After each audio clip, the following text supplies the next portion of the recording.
Hey, it's Julian, and me and my buddy Superman here are gonna act out 2 scenes for you guys, and you as the audience member have to decide which scene was better. This is scene 1. Hey, Superman, it's me, Julian. I'm gonna go to the supermarket right quick. Well, to you, that's just the market, right? Superman, supermarket? No, I'm just playing. Do you want anything? Eggs? I got you. This is scene 2. Yo, what up, Superman? Yo, is that a gun? Yo, chill, bruh, chill. I was just gonna ask if you wanted anything from the supermarket. Or is that just the market to you? Oh, you want some eggs now? You want some eggs? You all tough talk with that gun in my face talking about you want some eggs. Guess what? I'ma get you them eggs, but you better watch your back. Hey, Superman, you can put the gun down now. I'm filming. So, scene 2 was obviously better than scene 1 because we were engaged in a Mexican standoff. It's when 2 or more parties have guns drawn at each other and you don't know who's gonna die and who's gonna make it out. But not all Mexican standoffs are good just because they're Mexican standoffs. Some of them actually suck. What makes a good Mexican standoff and what makes a bad one is what we're gonna be exploring in this video today. Superman, put the gun down! Before we get into the meat of the video, it's important to note what a Mexican standoff actually is. It's when 2 or more parties have guns drawn at each other and anyone can die at any time. Nobody has the upper hand, and if things go sideways, nobody is walking away unscathed. A standoff is not a holdup because only one dude has a gun there, and that means only one party has power. And a standoff is not a shootout where everyone is already knee-deep in bodies and bullets.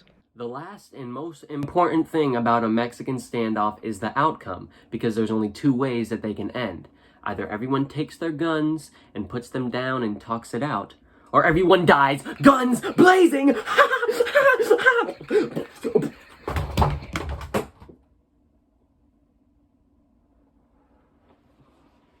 Now, to see what makes a good standoff, we have to take a look at the Japanese movie Battle Royale. In this cult classic, 40 Japanese classmates are put on an island to kill each other until one is remaining. Don't ask why. An amazing sequence that takes place between a handful of schoolgirls starts off as a holdup, which quickly turns into a shootout, which turns into a standoff, which quickly turns into another shootout. And the reason this standoff is so good is not only because it's crazy, but because of how integral it is to the movie. A good standoff isn't obligatory, it has meaning. It drives the story forward. In the movie Battle Royale, the standoff shows how the best of friends will kill each other if they are pushed too far. That's one of the main themes of the movie, and it's genius for that. That's on this side of the spectrum. On the other side of the spectrum, you have a movie like Transformers 3. In this Transformers movie, there are 2 different Mexican standoffs with no stakes whatsoever that don't move the plot forward in any way.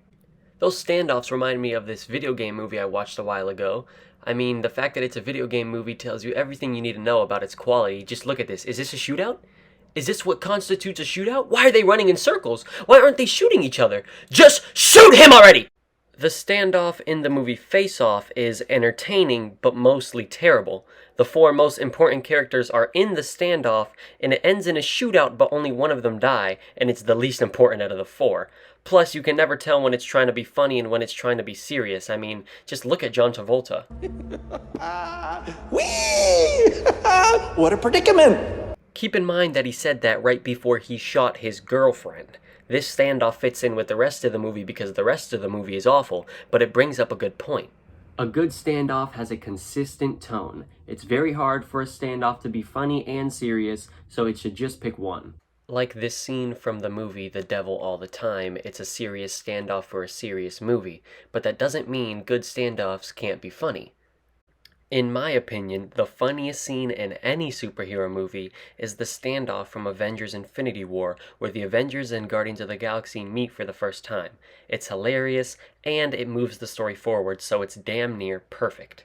But when it comes to perfecting the tone of a Mexican standoff, my favorite comedy, Shaun of the Dead, puts any other standoff to shame. The characters in the film are arguing over whether or not to kill another, and it results in a standoff that blends together jokes with the best performance I've ever seen Simon Pegg give. It's sad and it's hilarious, which perfectly encapsulates the tone of the rest of the movie. If there's a Mexican standoff that I don't bring up in this video, make sure you comment about it so I can get around to watching it. There are so many hilarious and serious Mexican standoffs, it's hard to fit it all in one video. So, I'm gonna do a comedy standoff speed round. Our standoff speed round starts with the SNL sketch, The Standoff, and it's probably the worst comedic standoff I've ever seen, but it's still pretty funny, which tells you a lot about the quality of the genre. This Key and Peele sketch titled Gangsta Standoff has the same premise as the SNL sketch, but is executed so much better and it makes me laugh every time.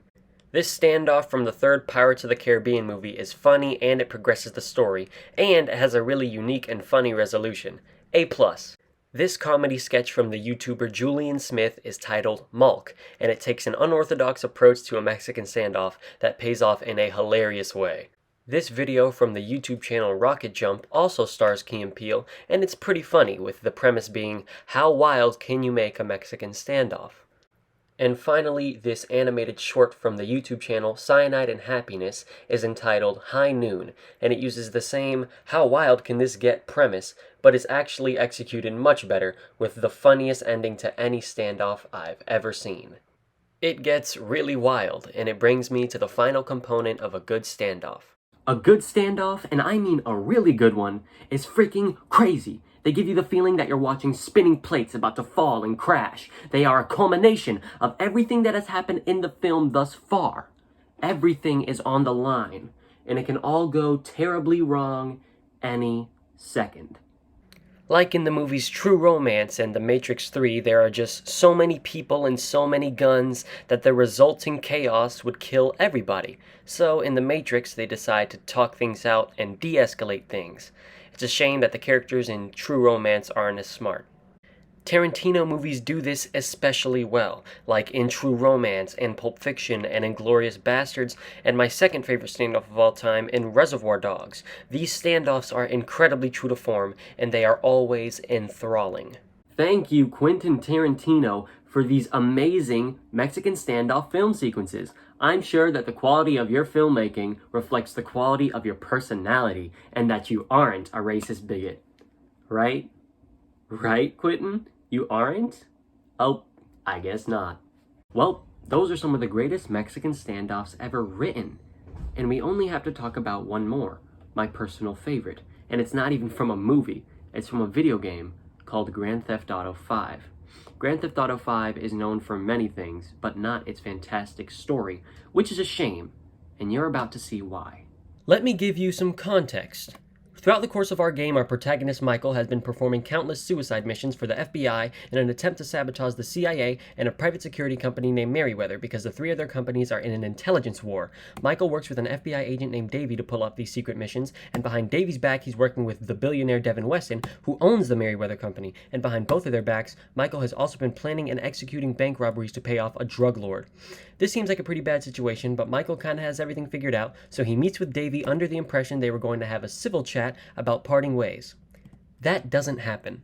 You see, Davey and Michael have been working with two other agents, Steve Haynes and his partner, Agent Sanchez, and their operations against the CIA weren't totally legal, so now Steve Haynes is getting investigated by his own agency, the FBI and the CIA. So to save his own skin, Steve Haynes shows up with his buddy Agent Sanchez and double-crosses Davey and Michael by trying to arrest the four of them on the spot. Right when things are about to de-escalate between the four of them, a group of CIA agents show up to arrest the four of them for their crimes against their own agency. But before we can even process this development, a SWAT team of FBI agents also show up to arrest the four suspects. It turns out, Agent Sanchez double-crossed Steve Haynes by reporting him to their own agency, so now everyone here wants everyone else dead, and at this point you're thinking things can't possibly get any worse, right?